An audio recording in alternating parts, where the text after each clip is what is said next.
Our Differences Make Us Stronger. How We Heal Together by LeJeune Montgomery Tebron.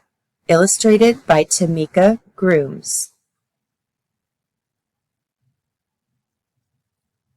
In an attic room in a big white house in Detroit, Michigan, school is in session. LeJeune Montgomery looks out the window at the sycamore trees shading the sidewalks on Cadillac Boulevard. LeJeune, it's your turn to read, says her big sister Rita Faye. LeJeune loves hearing her name. Mama named her after a place called Camp Lejeune, where some of the first black people in the Marines trained. LeJeune's father and brother served in the military, and Mama wanted to honor them. LeJeune, Rita Faye says again. Rita Faye is always the teacher at this pretend school. LeJeune, their younger sister Brenda, and their neighbor Jennifer are her students. They love to learn. Today, they're reading a book about a family with 5 children. In LeJeune's family, there are 10 children. Life is never boring on Cadillac Boulevard. LeJeune and her siblings ride their bikes in the big basement. Mama has turned the pantry into a library filled with books. All the kids in the neighborhood come to play at LeJeune's house, but Jennifer is LeJeune's best friend. They spend hours in the treehouse in Jennifer's backyard. They love to pretend it's a castle and they're defending it from dragons. Jennifer even decorated the walls to look like castle walls. LeJeune is going to add some turrets made of blocks. When they play softball at the park, they're always on the same team. LeJeune knows she can catch any ball Jennifer throws. This fall, LeJeune and Jennifer will start school together. LeJeune gets a letter telling her which class she's in, and she runs to Jennifer's treehouse to share the news. "Who's your teacher?" LeJeune asks Jennifer breathlessly. "Mr. Stokes," says Jennifer. "Me too," says LeJeune. Still, LeJeune feels butterflies in her stomach on the morning of the first day. "Do you want me to walk with you?" Mama asks. LeJeune sees Jennifer waiting at the end of the driveway and smiles. With Jennifer by her side, maybe real school will be as much fun as pretend school. "No, I'll walk with Jennifer," she says. LeJeune and Jennifer sit next to each other in class. They eat lunch together, and then they walk home together. School is another fun adventure for them. One day, LeJeune is reading in the attic when she sees Jennifer running up to her door. She races down the stairs. "Why are you crying?" she asks Jennifer. "We're moving," Jennifer blurts out. "Moving?" LeJeune thinks. Her stomach feels sick. What will LeJeune do without her best friend?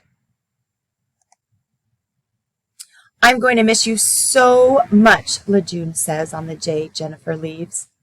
"Why do you have to move?" "I don't know," Jennifer says. "Mom and Dad just said we are going to a new neighborhood." She gives LeJeune a hug. LeJeune doesn't want to let her go. And she can tell Jennifer doesn't either. LeJeune feels Mama's hand on her shoulder as she watches Jennifer's family drive away. "I know you're sad," Mama says as they start to walk home. "I'm sad too, but we are not moving. This is our community." She pulls a book from the pantry, and LeJeune settles into one of her favorite stories. Soon, she feels a little better. On Monday, LeJeune walks into the school lunchroom and stops. She and Jennifer always sat at the middle table, but no one is sitting there now. As she looks around the room, she notices everyone is sitting with people who look like them. "Do I have to sit with the black kids because I'm black?" LeJeune wonders. She likes the kids at that table, but somehow it doesn't seem right without Jennifer. LeJeune carries her lunch down the hallway and peeks into her classroom. It's empty, so she pulls out her book and eats her lunch at her desk. When Lejeune gets home that afternoon, there's a moving truck in Jennifer's old driveway. Mama and Brenda are talking to their new neighbors. "Lejeune, come meet Eva," Mama says. "She's about your age. She'll be starting school next week." Eva smiles at Lejeune. "Hi. Do you want to come play softball with us?" Lejeune asks her. Eva's face falls. "I don't know how to play," she says. "Do you want to come play in the treehouse instead? I already put up some of my posters."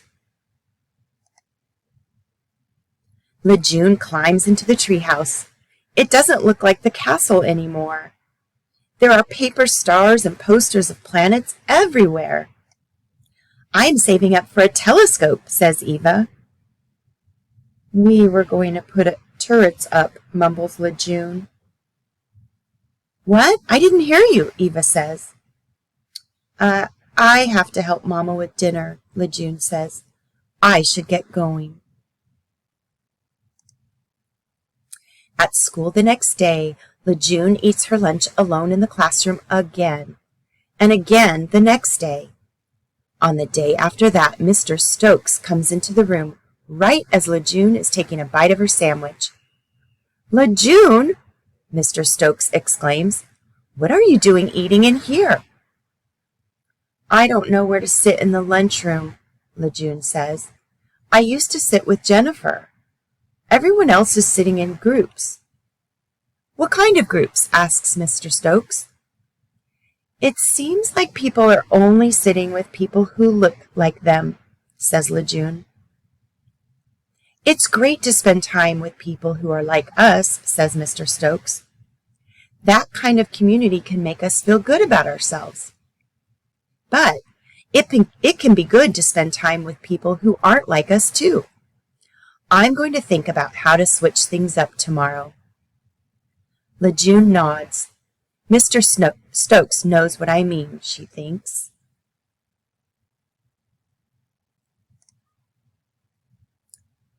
"Lejeune, guess what?" Brenda shouts when Lejeune walks in the door after school. "Eva invited you and me over for dinner tonight. Let's wear the new dresses we got for Christmas." "Do I have to go?" Lejeune asks Mama. "Don't you want to get to know the new neighbors?" Mama asks. "You know you love that new purple dress." Lejeune sighs. At Eva's house, Lejeune's eyes widen as Eva's mother ladles a steaming green soup into bowls. What is this?" she asks as politely as she can. "Pozole verde," says Eva. "It's a stew that my grandparents used to make when we lived in Mexico." "It's really good, Lejeune," says Brenda, slurping it up. "You should try it." Lejeune thinks about the last time she had dinner with Jennifer's family. They had spaghetti and meatballs, and Jennifer's dad grated extra Parmesan cheese onto Lejeune's plate. It was delicious. "I'm not hungry," Lejeune says. That night, when Brenda is asleep, Lejeune sneaks out of bed and goes down to the kitchen. She makes herself a peanut butter sandwich. "Still hungry, huh?" asks Mama, coming into the kitchen and turning on the light. "You didn't want to eat what Eva's family served?" "It was so different," says Lejeune.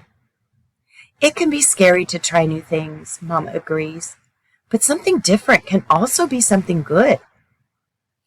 "Eva said it was from Mexico," Lejeune tells Mama. "I think she was trying to share a little part of who she is with you," Mama says. "When we first moved here, you and Jennifer had to get to know each other too." Lejeune goes to sleep that night thinking about pozole. She imagines the garlicky smell of the soup.